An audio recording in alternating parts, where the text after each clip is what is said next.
ఒకసారి ప్రజలందరూ ఏకమై ఆకాశాన్ని తాకే ఎత్తైన గోపురాన్ని కట్టాలనుకున్నారు. దానికి కారణం దేవుణ్ణి మహిమపరచడం కాదు, మనకంటూ ఒక గొప్ప పేరు తెచ్చుకుందాం అన్న అహంకారం.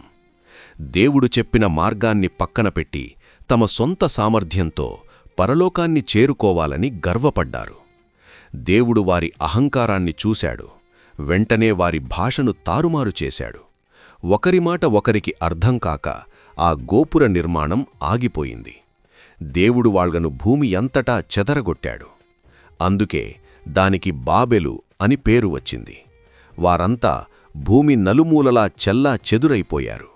అవును, దేవుడు లేని ఏ ప్రయత్నమైనా సరే చివరికి ఇలాంటి గందరగోళానికే దారితీస్తుంది. దేవుని సహాయం లేకుండా మన జీవితంలో మనం కూడా ధనం, పదవి లేదా స్వార్థమనే బాబెలు గోపురాలు కడుతున్నామా? మన అహంకారాన్ని వదిలేసి దేవుని చిత్తానికి లోబడదాం.